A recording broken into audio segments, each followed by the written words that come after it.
Ya. Entonces, como le estaba diciendo, esta asesoría es la asesoría, en realidad, bueno, de la semana 7, pero me parece que es nuestra asesoría número 5, por lo que está intercalado. Vamos a ver dos temas. Primero, hipertensión, que estaba revisando exámenes pasados y no es un tema que pregunten mucho. Lo que más preguntan, bueno, lo que más preguntan en MET 1 es valvulopatías, eso sí, los tipos de soplo estenosis, insuficiencia, tanto aórtica como mitral. Es lo que más preguntan. En pulmonar no preguntan mucho, sobre todo mitral y aórtica. Y bueno, insuficiencia cardíaca también preguntan bastante, sobre todo la clasificación de frío seco, ¿no? Eso preguntan. Framingham no preguntan. ¿Qué más? De hipertensión, como les digo, no preguntan. Lo que sí preguntan son síndromes coronarios. Así que eso vamos a ver ahorita y ahí tienen que diferenciar bien los tipos de angina. ¿Ok?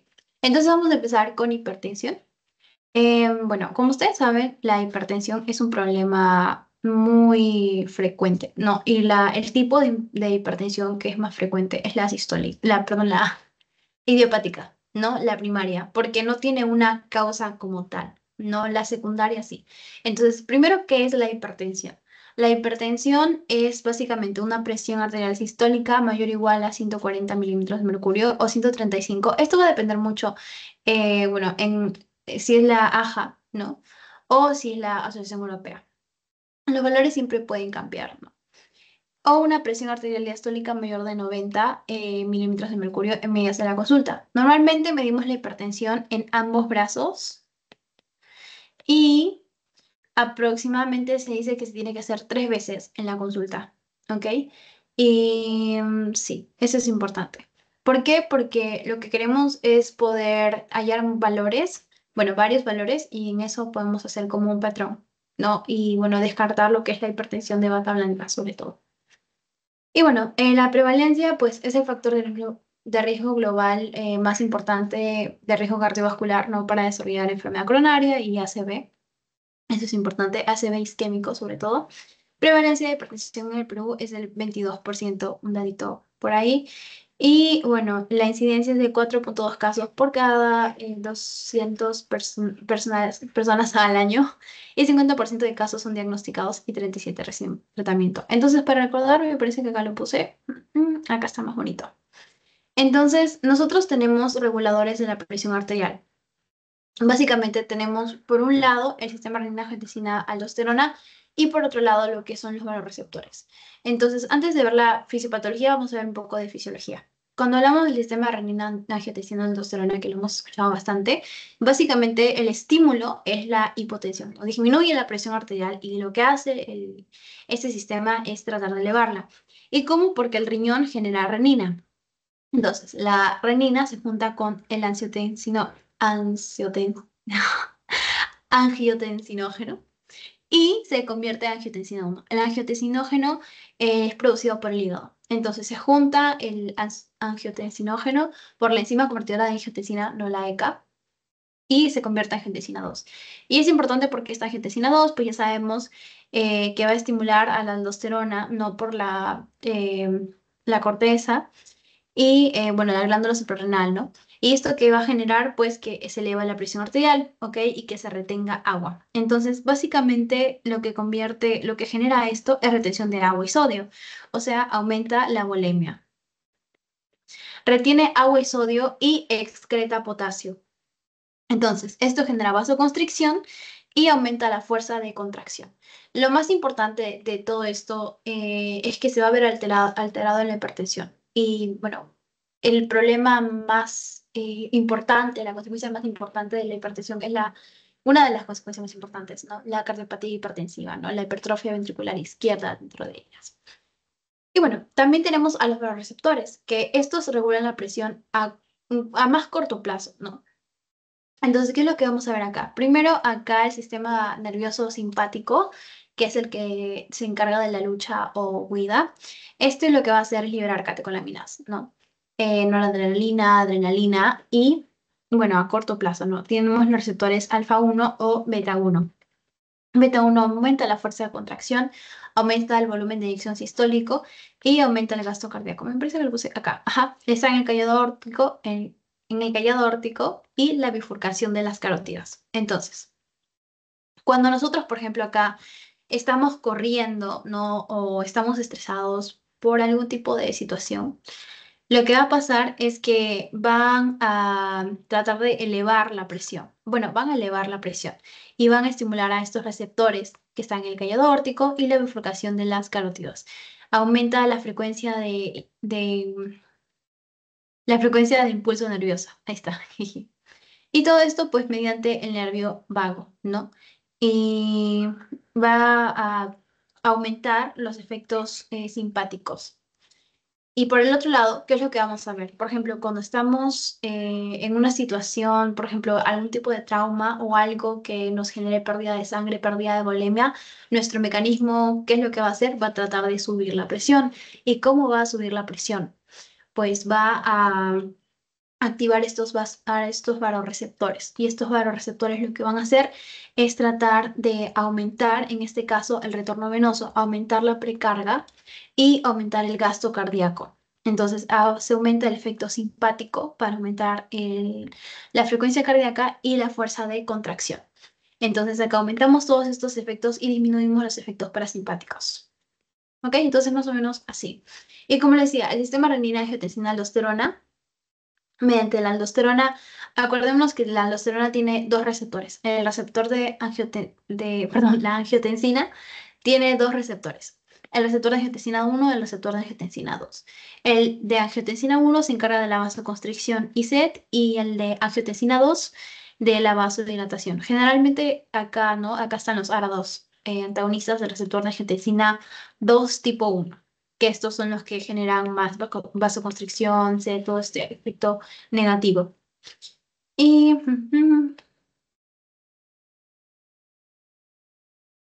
ok, entonces ahí vemos, básicamente hemos visto que tenemos estos dos sistemas, ¿no? Que regulan la presión. Generalmente los vasoreceptores lo hacen a corto plazo y el sistema renina-angiotensina-aldosterona lo hace a más largo plazo, necesita más tiempo. Y bueno, ¿cuál es la fórmula de la presión arterial y cómo se va a ver alterada? Pues nosotros tenemos en la presión arterial, todos sabemos, gasto cardíaco por resistencia vascular periférica. A su vez, la resistencia vascular periférica está determinada por la vasoconstricción y la vasodilatación. Es decir, la arteria, cuando está, disminuye, en este caso, el diámetro, y acá cuando hay vasodilatación, pues aumenta, ¿no? Entonces, ¿qué es lo que vamos a ver? Además de eso, ¿qué factores influyen? En el gasto cardíaco influye la frecuencia cardíaca por el volumen de eyección sistólico. Y este volumen de eyección sistólico depende de la precarga, de la fuerza de contracción y de la poscarga. Entonces, la precarga es la cantidad máxima de sangre perdón, la cantidad máxima de estiramiento del miocardio antes de la sístole. Y la vemos en la telediástole. Y se afecta justamente por el sistema renina-angiotensina y la hormona antidiurética. Luego, la fuerza de contracción es la fuerza de los mismos cardiomiocitos, no del músculo cardíaco. Y puede ser afectada, obviamente, por el infarto y por la necrosis. Después, la poscarga. La poscarga es la resistencia periférica que tiene que vencer, ¿no? Al ventrículo izquierdo para la eyección, para que vaya a salir a través de la aorta hacia todo el cuerpo. Y acá interviene nuestros receptores y nuestra angiotensina 2. Entonces, ¿qué es lo que se va a alterar acá? Pues el gasto cardíaco se puede alterar por un exceso de sal, ¿no? Que es una causa frecuente de hipertensión. El exceso de sal, ¿qué es lo que hace? Hace que nuestro riñón retenga más sodio. Esto, pues ya hemos dicho, sistema de renina-angiotensina aumenta la precarga. Entonces, ¿qué es lo que va a pasar acá? Aumenta la precarga, aumenta la volemia y aumenta el volumen de eyección sistólico, aumenta el gasto cardíaco y aumenta la presión arterial finalmente. Luego, el estrés también. Nosotros tenemos el sistema nervioso simpático, el de lucha y huida, si lo tenemos constantemente activado, si estamos muy estresados, pues va a haber una hiperactividad simpática y esto va a hacer que aumente la fuerza de contracción. Luego, la resistencia vascular periférica. Por ejemplo, la obesidad. ¿no? La hiperinsulinemia, que genera una hipertrofia estructural. Y bueno, la resistencia vascular periférica, una vez que aumenta, esta es una anomalía que es hemodinámicamente responsable, ¿no? De la elevación de la presión arterial en generalmente casi todos los pacientes hipertensos. Entonces ya vimos esa parte y pasamos por acá. Entonces, como les decía, la presión arterial pues se clasifica y esto va a variar de acuerdo a la literatura que nosotros tengamos a la mano. Sí, puede ser la AHA o puede ser la Asociación Europea. Y bueno, se considera que alta normal, bueno, que hipertensión es a partir de 140, ¿no? En Estados Unidos dicen 130, 135, pero oficialmente en Europa es 140 y la presión diastólica 90, ¿no? Ahí, esos son los valores. Y como les mencionaba, lo importante es saber los tipos de hipertensión, porque cuando queremos ver, bueno, identificar la causa, sobre todo donde podemos saber exactamente qué es lo que origina la hipertensión es la secundaria. En la secundaria sabemos por qué es secundaria a una enfermedad que nosotros conocemos. Y la causa más frecuente de hipertensión secundaria son las enfermedades renales, ya sea que afectan el parénquima renal o sean renovasculares, ¿no? Esta es la causa más frecuente. Y pues esta hipertensión secundaria es menos frecuente, ¿no? Y edad puede ser menos de 30 o más de 60 o de repente que no responde al tratamiento. Y también causas endocrinas, ¿no? El síndrome de Cushing, el feocromocitoma también, que siempre lo pone, que es un tumor, ¿no? Que está en la glándula suprarrenal y genera que la presión arterial suba bastante, se eleve mucho. Y bueno, otras como la coartación de la aorta. Y bueno, que lo vamos a ver en un ratito. Entonces, dentro de la esencial, pues es multifactorial, como les dije, no hay una causa definitiva que podamos identificar como que, ok, es por exceso de sal que tú tienes hipertensión, ¿no? Y también tiene que ver mucho los factores genéticos aquí. Ok, ya. Entonces acá podemos ver que esta es la más frecuente porque es el 90% de los casos, ¿no?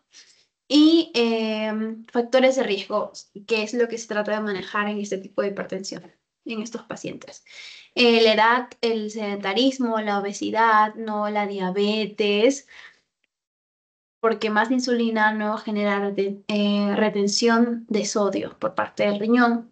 El tabaco, historia familiar de hipertensión, la genética y consumo en exceso ya sea de sal o de alcohol. Y bueno, ¿qué es lo que pasa? Que le dicen el asesino silencioso, porque la hipertensión eh, durante los primeros años, generalmente si no está asociada a otra cosa, no da síntomas, ¿no? Y puede generar mucho, mucho daño en el corazón. Y bueno, la secundaria, como les dije, secundaria a una enfermedad y algo que sí podrían preguntar, que es pregunta de pasito, pero no es pregunta de examen pasado, es de la cortación de la aorta. Sobre todo en niños, ¿no? ¿Y qué es lo que vamos a ver? Básicamente una diferencia en los pulsos en miembros superiores y en miembros inferiores. Esto es muy característico de la cortación de la aorta. Luego, también, bueno, por la edad, ¿no? Puede haber menos elastina, menos colágeno y esto genera que una hipertensión sistólica aislada por la edad, sí. Es muy común en personas de la tercera edad. Hipertensión sistólica aislada. La sistólica puede estar en 150 y la diastólica está en 70, ¿no? Relativamente normal. En las tiroides, como les dije, el hipertiroidismo, porque aumenta el gasto cardíaco, sobre todo sistólico, y bueno, el hipotiroidismo también porque hay más retención de sodio por el riñón. Y bueno, este es al revés, este es diastólico. También el hiperparatiroidismo y el síndrome de Cushing, que acá está el síndrome de Cushing, que se asocia a otros síntomas, ¿no? En el síndrome de Cushing vamos a ver pues las estrellas baláceas, la obesidad centrípeta, puede ser secundario a, por ejemplo, em, mm, puede ser inducido por fármacos, ¿no? Entonces, sí, generalmente la hipertensión acá forma parte del... Ay, ay, ay, un ratito. Ya. mi computadora. Puede formar parte de los síntomas. Luego, el hiperaldosteronismo, también o síndrome de Cohn, ¿no? Que se acompaña de hipocalemia, alcalosis metabólica y aumento de aldosterona. Y tumores, como les dije, el feocromocitoma, que es este tumor en la glándula suprarrenal que genera esta hipertensión, ¿no? Muy característica, muy elevada, dolores de cabeza, palpitaciones y sudor. Todos estos síntomas del sistema nervioso simpático, ¿no? El neuroblastoma también, ¿no? Un tumor común en niños, sobre todo abdominal. Y como les dije, las causas más frecuentes son los riñones. Y acá podemos ver estenosis de la arteria renal secundaria a una placa aterosclerótica. Sí, eso es común. Y sobre todo en 60-70 años, ¿no? Y displasia fibromuscular. Esto no es tan común. Lo más común es aterosclerosis en la arteria renal. ¿Y qué vamos a ver acá? Pues que obviamente por ambas causas no disminuye la perfusión al riñón. Entonces el riñón, como les dije, bueno, el riñón al estímulo de la hipotensión, entre comillas, porque no hay mucha presión porque está obstruida la arteria, activa el sistema renina-angiotensina aldosterona. Esto genera vasoconstricción, reabsorción de agua y sodio, ¿no? La aldosterona y al final genera aumento de la precarga e hipertensión. Sí, y bueno, se asocia a otras condiciones también, otros síntomas. Entonces, de manera crónica, la hipertensión, ¿qué es lo que va a generar? Hipertrofia ventricular izquierda. Siempre, ¿no? Es algo muy característico. Y también lo podemos ver en el EKG. Y bueno, al final, pues va a generar el aumento de la postcarga, disfunción diastólica e insuficiencia cardíaca. Ahora, también el factor más frecuente que podemos encontrar para la hipertensión es la aterosclerosis. Y bueno, puede haber nefroangioesclerosis, ¿no? También la disección de la aorta. Y es cuando la sangre pues se mete por las paredes de la arteria, ¿no? Y la hipertensión es el factor más importante de riesgo. Y bueno, esto es diferente cuando hablamos de una crisis hipertensiva, de la hipertensión de manera aguda, por así decirlo, ¿no? Cuando hablamos de una crisis hipertensiva es algo agudo y puede ser o una emergencia o una urgencia hipertensiva. Pero de manera general, pues se eleva la presión y diastólica más de 120, sistólica más de 180 milímetros de mercurio.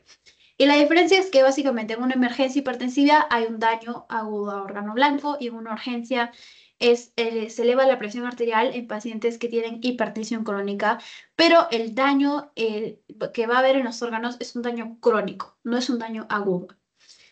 Y sí, entonces cuando es una emergencia hipertensiva, cuando hay daño a órgano blanco, pues podemos ver acá neurológico, puede haber papiledema, puede haber convulsiones, ¿no? Puede haber SB, ¿no?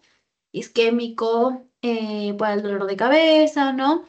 O de repente un infarto, o falla ventricular izquierda, edema pulmonar, disección aórtica, o falla renal aguda, ¿no? Aumenta la urea y la creatinina, hematuria y microalbuminuria. Sí, también puede haber microalbuminuria. Y bueno, entonces eso. ¿Y cómo diagnosticamos la hipertensión? Como les dije, es en ambos brazos, ¿no? Y se hace por lo menos, o sea, el gold standard, que lo que se busca es hacer la medida de la presión 3 veces durante la consulta. Y bueno, usamos el valor más alto en el brazo para hacer las lecturas posteriores. Y la presión arterial media, que es la más importante, ¿no? Porque es la verdadera presión con la que se irrigan los tejidos, que es la sistólica menos diastólica, entre 3 más la diastólica. Y lo que les hablaba es de la hipertensión de bata blanca, que es clásico, que un paciente llega a la consulta, le tomamos la presión y está altísima, puede estar en, no sé, 160. Entonces, 160, 90 o 100. Y decimos, es hipertenso, ¿no? Pero de repente, pues nuestro paciente no le gusta ir al doctor y está muy nervioso, tiene miedo de que le digamos que está enfermo o algo. Y eso genera pues que se le suba la presión a corto plazo, pero en su casa le decimos, ok, pero tiene que hacerse el control en su casa para saber realmente si es hipertenso o no, porque si no, ¿cómo le doy un antihipertensivo? Entonces le mandamos a hacer los controles y en su casa está normal. Entonces eso sería una hipertensión de bata blanca. Es diferente a la hipertensión enmascarada, porque la hipertensión enmascarada es que en la clínica nosotros cuando lo vemos en la consulta, pues no, su presión está normal, pero en su casa está alta. No, lo más común es la hipertensión de bata blanca y la hipertensión refractaria o resistente, que es más o menos la controlada con 4 fármacos aprox o más. Y allá, las indicaciones, si tenemos el esfingomanómetro de mercurio, si no me equivoco, es el que se usa para medir la presión, o el eléctrico, el más nuevo. El brazalete que le pongamos tiene que cubrir el 65 al 100% de la circunferencia del brazo. Y bueno, en la consulta se deben tomar 2 medidas, con 1 minuto entre ellas. Se desecha la primera y se calcula el promedio de las 2 últimas.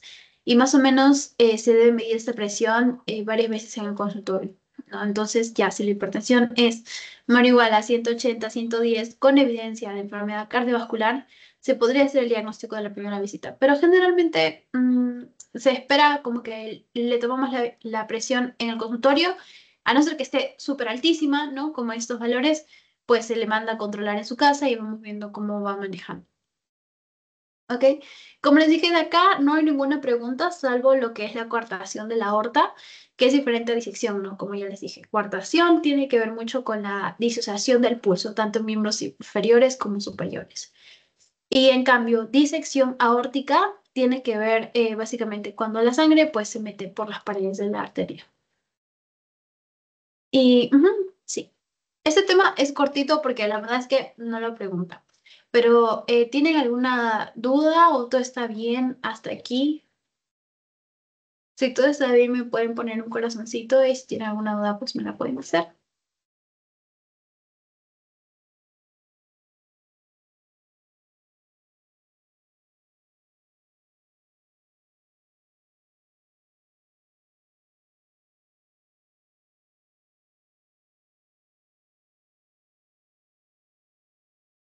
Ok, entonces creo que todo está bien. Así que pasamos a síndromes coronarios. Gracias. Gonzalo. Bueno, síndromes coronarios, como les digo, ay, este es un tema que sí preguntan, porque tenemos, o sea, sobre todo lo que más preguntan de este tema es diferenciar los tipos de angina.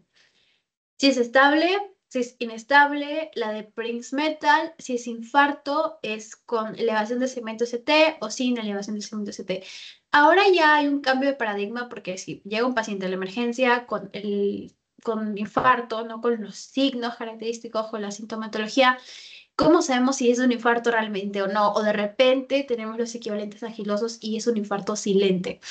Entonces, en ese caso, como que en el EKG quizás si no vemos una alteración característica en el ST, podemos buscar otras cosas, ¿no? Y ese cambio de paradigma es el OMI-NOMI. Pero en la teoría les hablan y donde, o sea, he visto en el agente, hablan del ST, así que ese es el más común.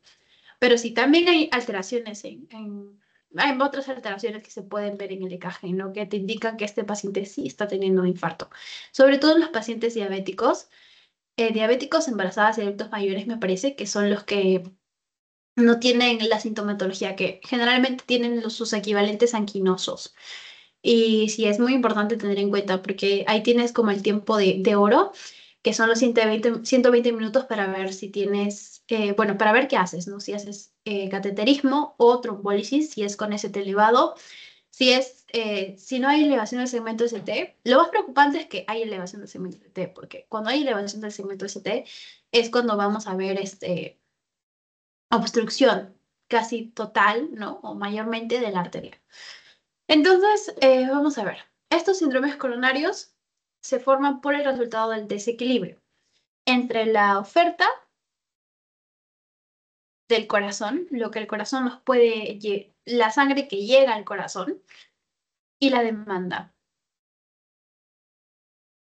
O sea, si una arteria, por ejemplo, hay tipos de infarto, ¿no? Pero lo más frecuente es que sea por aterosclerosis. Entonces, si hay aterosclerosis y hacemos ejercicio, pues nuestra demanda va a crecer porque el corazón va a necesitar más sangre.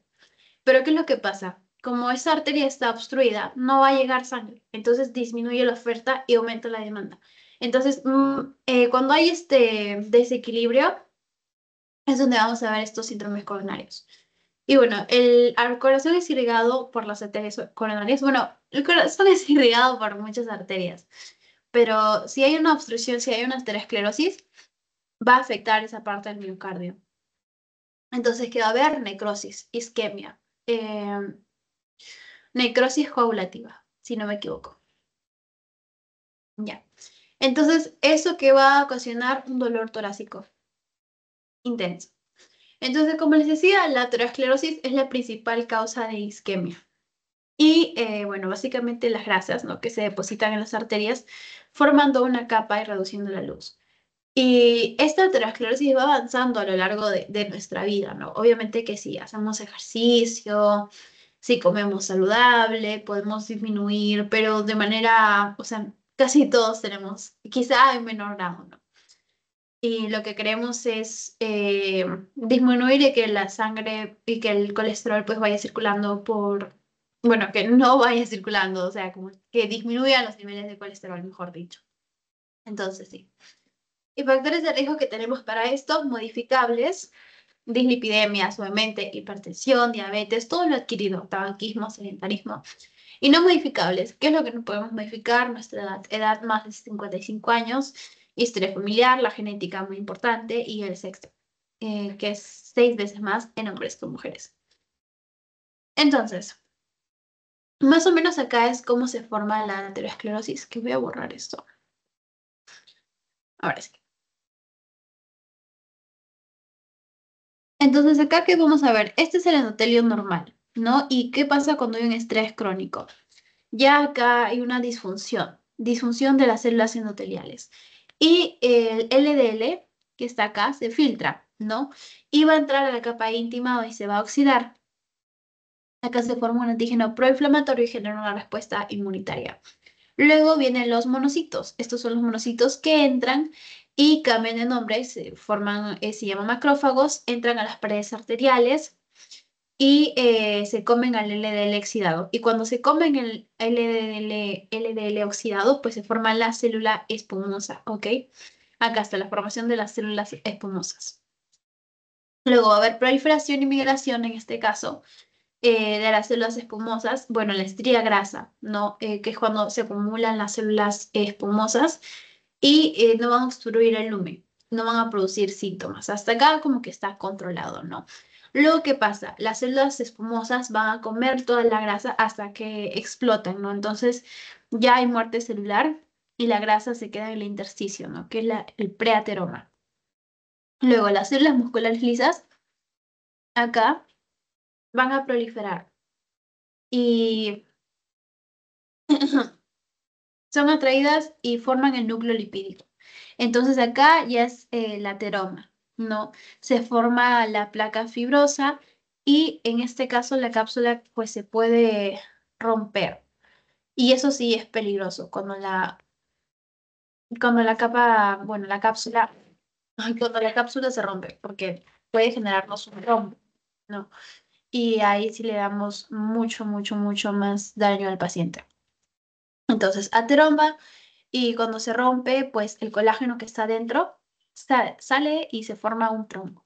Entonces, esta formación del trombo va a obstruir la luz y va a llegar, bueno, puede llegar en este caso como un émbolo, tromboembolismo pulmonar, de repente, depende de dónde está ubicado este ateroma, ¿no?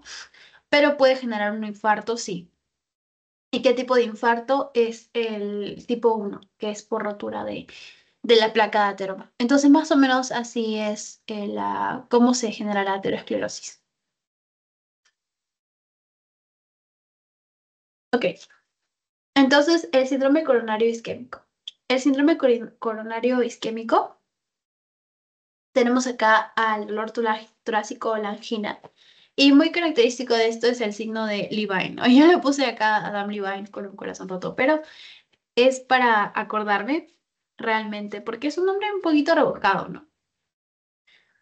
¿Y en qué se caracteriza esto? Pues que el paciente va a estar agarrándose el pecho fuerte, fuerte, fuerte, fuerte. Y nos va a decir que es un, bueno, no lo va a decir así, pero va a decir que es un dolor muy fuerte que no le permite respirar. Entonces nosotros sabemos que ya es característico este signo de Levine, vamos a ver un dolor precordial, ¿no? Opresivo, retroesternal, precordial, en epigastrio, bueno, también puede estar en epigastrio, me arde la boca del estómago, algunos dicen así, ¿no? También es un signo que se puede irradiar al cuello, al hombro izquierdo, al borde cubital, de brazo y antebrazo, al epigastrio, o como les dije, los equivalentes anginosos, que también tenemos, que sobre todo son en pacientes diabéticos, embarazadas y ancianos, que nuestro paciente quizá no venga por este dolor, sino de repente está sudando mucho, siente que le falta el aire, entonces tiene factores de riesgo, tengo que descartar sí o sí. Y si nosotros tenemos la sospecha de que nuestro paciente tiene un infarto, tenemos 10 minutos para tomarle el EKG. Y sí. ¿Qué más? Disney, sensación de sensibilidad, ¿no? Y atenuantes que se calma el reposo o con la administración de nitroglicerina. Esto va a variar. Si tiene un infarto, con la nitroglicerina no va a bajar. Y bueno, los grados de capacidad funcional, según la New York Heart Association, grado 1, pues a grandes esfuerzos, grado 2, a moderados esfuerzos, grado 3, a esfuerzos ligeros y grado 4 ya es al reposo. Entonces, esta clasificación me gusta que es de la Argente, que nos habla de la cardiopatía isquémica subclínica. Subclínica porque no tiene clínica. No solamente si le tomamos un EKG, ahí podemos ver alteraciones, pero si no, no. Y la cardiopatía isquémica asintomática, ¿no? Que es la isquemia silente o el infarto agudo de miocardio silente, que sí, puede pasar. O sea, generalmente silente, silente no es, sino que solamente tenemos equivalentes anginosos. Y síndromes coronarios agudos, el SICA, y síndrome coronario crónico. El Zika, pues básicamente característico, ¿no? ST elevado o no ST elevado. También la angina inestable. Y si esta angina inestable, pues vamos a ver que no hay alteración de las troponinas. Y bueno, ¿qué más? Bueno, el síndrome coronario crónico, ¿no? Ok. Entonces, una preguntita. Mujer de 58 años con antecedentes de diabetes, hipertensión, lupus eritematoso sistémico, tabaquismo, presenta dolor precordial opresivo, irradiado hacia el cuello y brazo izquierdo tras esfuerzo físico que dura aproximadamente 30 minutos, acompañado de náuseas, sudoración profusa, por lo que se le administra nitroglicerina sublingual cediendo el dolor. El diagnóstico más probable es, ¿cuál sería?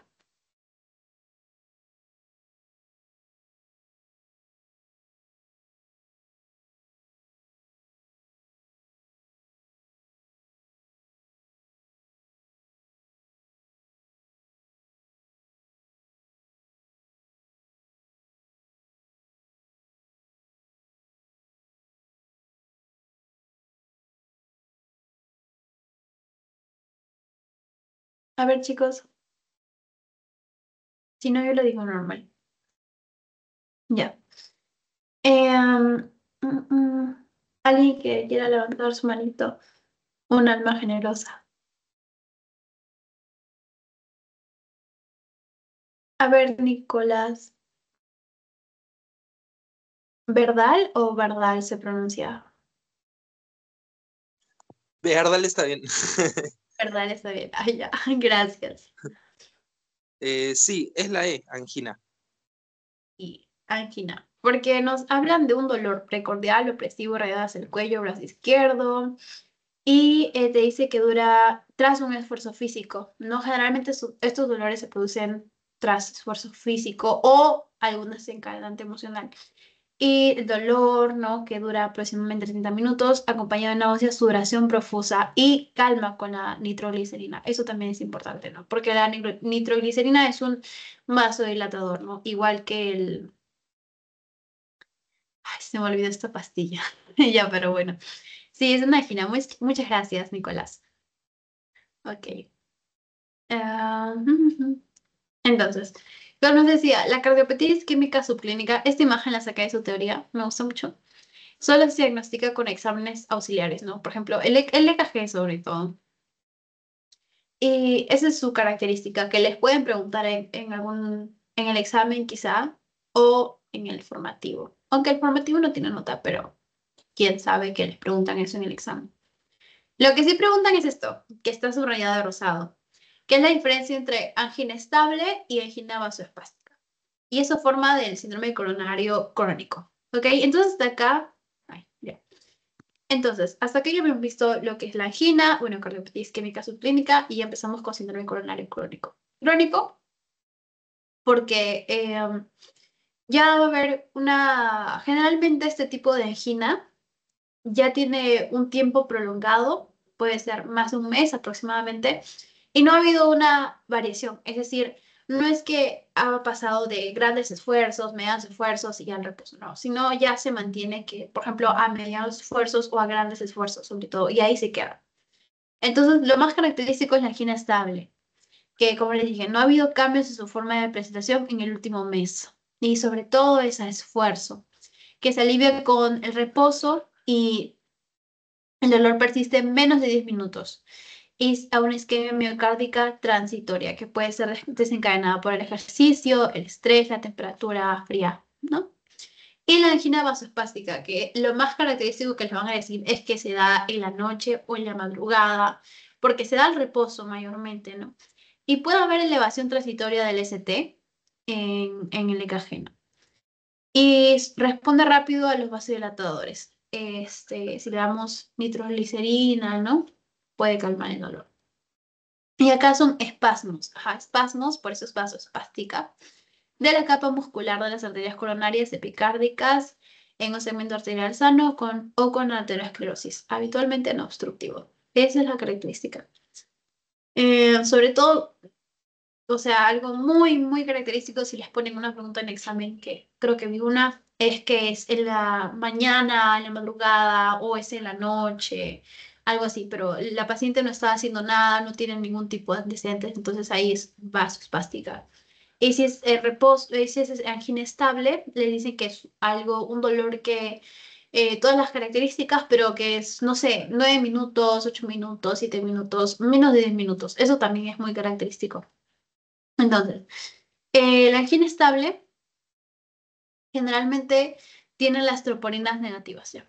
Y puede ser que crezca progresivamente. Generalmente no hay una modificación. Entonces, acá no hacemos, si un paciente tiene un síndrome coronario que es crónico, no hacemos lo que es trombólisis, que sí hacemos con el ST. Acá no hacemos trombólisis, ¿no? Acá tratamos de promover estilos de vida saludables. Y sobre todo, como les dije, el dolor torácico es dolor opresivo, retrosternal, irradiado al cuello, la mandíbula, el brazo izquierdo. Puede acompañarse de pirosis, ¿no? Que está al esfuerzo físico o al estrés emocional, que cede con reposo o con nitratos, ¿no?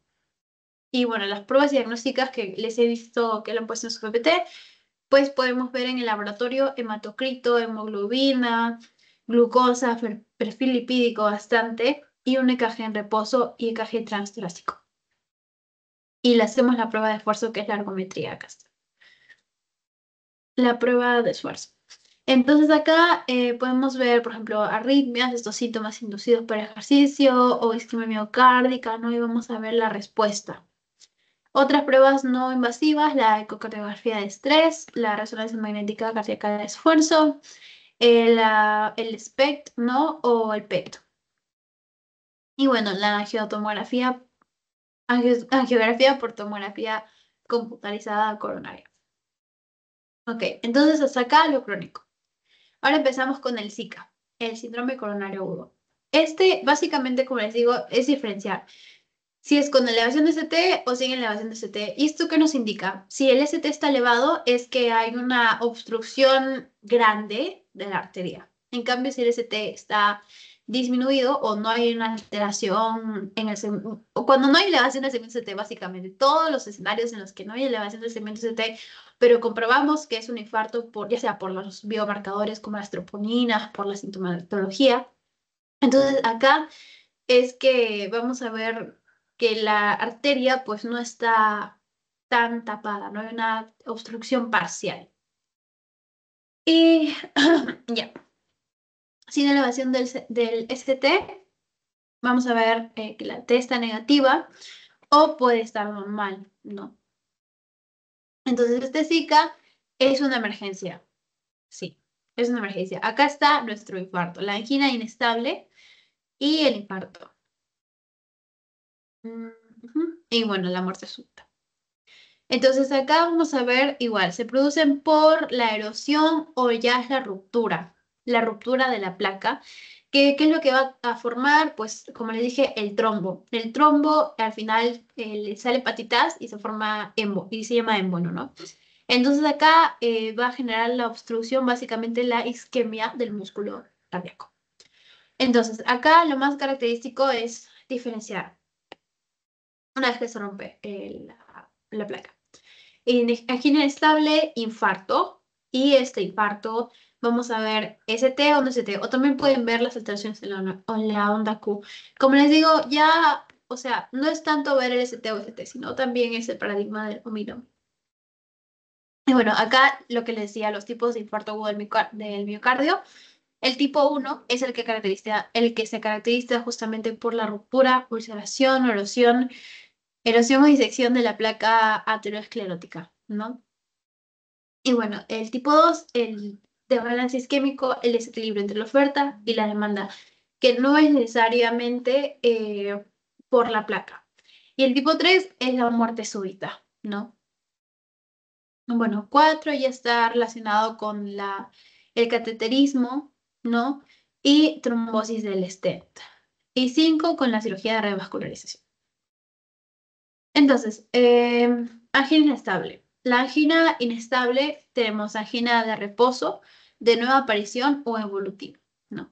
La evolutiva o también prolongada, acá sí hay un incremento de intensidad. Y la de nueva aparición es básicamente en los 2 meses previos. Y de reposo, pues es en reposo, pero es prolongada, más de 20 minutos y dura aprox una semana. Ya, entonces, paréntesis de eso. En el infarto, vamos a ver acá, como les dije, la zona de necrosis, ¿no? La isquemia miocárdica, la necrosis, que estoy segura, más o menos segura, de que es coagulativa por la isquemia. Y acá se forma esta zona de necrosis, ¿no? Y es por la anoxia tisular, o sea, por la ausencia de oxígeno. Y ¿qué es lo que vamos a ver acá? Un dolor torácico, que aproximadamente dura más de 10 minutos. Entonces se bloquea acá la arteria. Y algo sí que vamos a ver cuando veamos el EKG, ¿no? Si es con aleación de cemento CT. Vamos a ver, depende de qué arteria está bloqueado, vamos a ver la alteración de las caras del corazón, ¿no? Y creo que puse una imagen sobre eso acá, las caras del corazón en el EKG, ¿no? Y por si acaso, si le preguntan en su práctica. Ok, entonces si un paciente tiene dolor torácico, nosotros le diagnosticamos que tiene un síndrome coronario agudo, tiene un Zika, ok, pero le hacemos el EKG, porque tenemos 10 minutos, ojo. El EKG en máximo 10 minutos. Y lo que tenemos que ver acá es ST elevado, básicamente, o no ST elevado. Si no es ST elevado, si no es ST elevado, tenemos que determinar la diferencia con la angina inestable. En la angina inestable, como les dije, las troponinas, los biomarcadores están normales. En cambio, sin elevación de ST, vamos a ver algún tipo de anomalía en el ST, que obviamente no es elevación. Y acá sí hay aumento o caída de las troponinas. Hay alteración en las troponinas. Entonces, bueno, acá los síntomas que lo hablamos de la angina. Y esto es de lo que es ST elevado, ¿no? Ahora, ¿qué es lo que pasa cuando no hay ST elevado? Cuando no hay ST elevado es que la arteria, como les digo, está parcialmente bloqueada. Entonces acá no vamos a hacer trombólisis, ¿no? Acá podemos hacer cateterismo o podemos dar antiplaquetarios, ¿no? Y sí, ¿qué hacemos acá? Le hacemos un ecocardio también aparte del EKG. Y la escala de Grace, ¿no? Para ver el riesgo. Acá está Grace. Yo hice esa imagen, me pareció muy gracioso. Ya, entonces la edad, el puntaje, ¿no? La escala de Grace que nos va a indicar el riesgo. Y evaluamos la edad, la frecuencia cardíaca, la presión sistólica, creatinina y la clase de equilibrio, ¿no? Kimball. Y bueno, los riesgos, independientes de alto riesgo, vamos a ver enzimas cardíacas y cardiopatía isquémica crónica.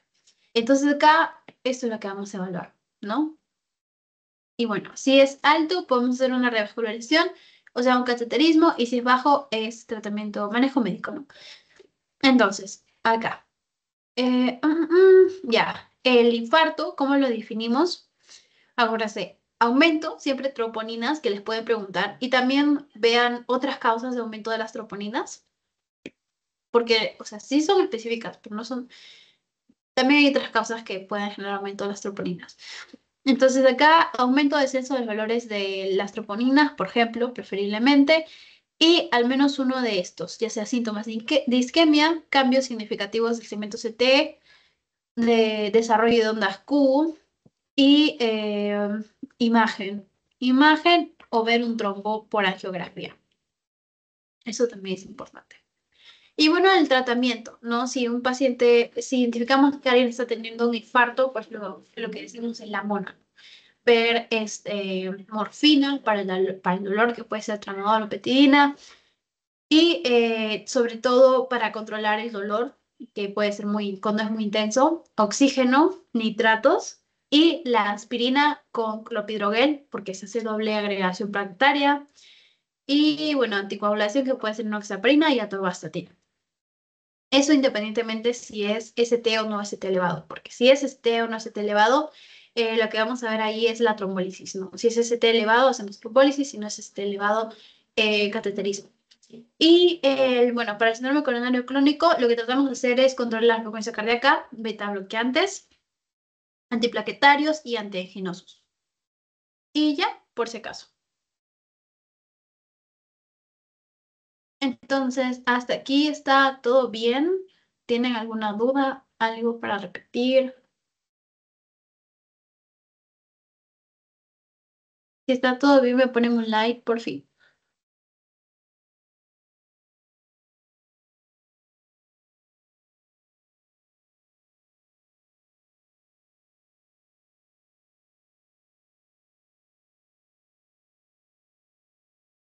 Ya, pues, si está todo bien, entonces voy a pasarles, vamos a resolver el pretest para repasar.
Recién me di cuenta que estaba hablando de mi micro, estaba apagado.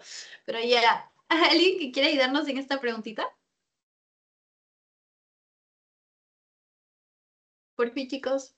De paso que repasan para su examen de cardio.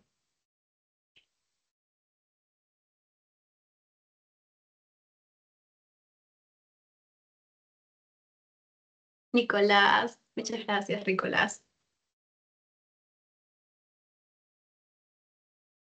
¿Esa es la angina de Prince Metal? Sí, porque dice en reposo, sí en relación a ingesta de alimentos, en general entre la medianoche y las primeras horas de la mañana, ¿no? Entonces, eso es muy característico de la angina de Prince. ¿Mm? Lo máximo. Ya. Siguiente preguntita. Hipertensión con asincronía y diferencias de amplitud entre pulsos de miembros superiores e inferiores. A las opciones que se presentan, ¿cuál es el diagnóstico más probable? Hipertensión por... Esa pregunta creo que la sé un poquito. ¿Alguien que quiera levantar su manito? Ricolás, ayúdanos por ti. Mm, Sí, habla. Abre tu micro normal. Esa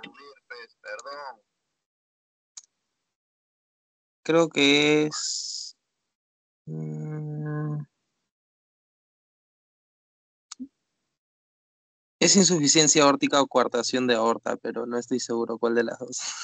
Fuerte es la verdad. Sí, pero está bien. Sobre todo por esto. Diferencias de pulso, de amplitud entre pulsos de miembros superiores e inferiores. Mm, Si te dirían insuficiencia aórtica, te darían más sintomatología de insuficiencia aórtica. Creo que la insuficiencia aórtica era o sea, yo me acuerdo para la mnemotecnia, creo que era la coqueta, ¿no? Soplo de Austin Fleet, signo de Muset, algo así, como que te dirían algo por el estilo, entonces como que no. Pero sí, coartación de la aorta. Ya. Paciente varón de 58 años con antecedente de tabaquismo, hipertensión arterial, ocupación corredor de bolsa. Acude a consulta médica con historia de 2 meses de dolor torácico pasivo, sin radiación, región precordial de 8 minutos de duración, a menos esfuerzos que sigue con el reposo. Ya, 7 días, 5 días no progresivo. ¿Cuál es el diagnóstico más probable? Alguien que quiera practicar, que quiera alzar su manito, que quiera participar.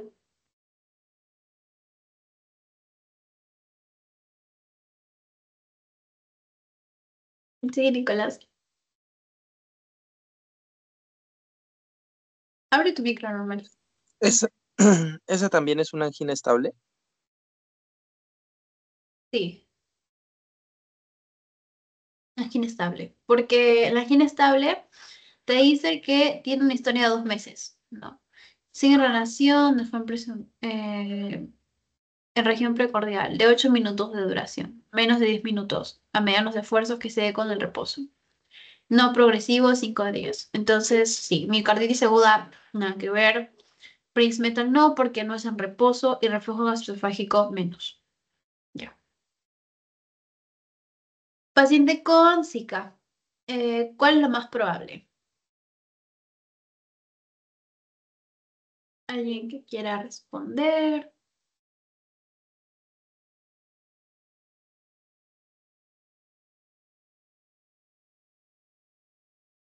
¿Nadie, chicos? Ahí sí estaría adivinando un poco, pero ¿Cuál crees? ¿Cuál eh, crees? mm, síndrome coronario agudo.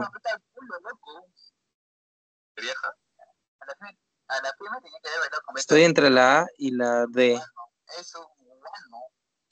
pero no creo que Ya. sea tanto placa. Pensaría más la disfunción de la microvasculatura. Pero te dicen lo más probable. O sea, eso sí puede pasar, pero lo más probable es por la placa, porque se forma un trombo, ¿no? Entonces, Sí. sí, ya. Ya está fácil. Bastante-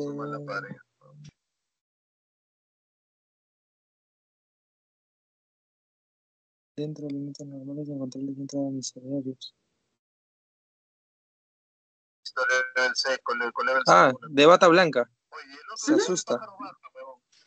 Se asusta. Literalmente eso, se asusta, ¿no? Hay mucha gente que se asusta viendo al doctor. Y sí. Entonces ya respondimos el pretest. No me acuerdo si respondimos el de la semana pasada.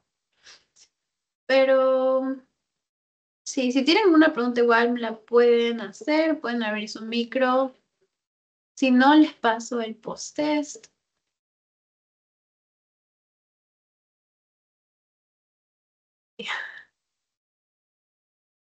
Mm, mm.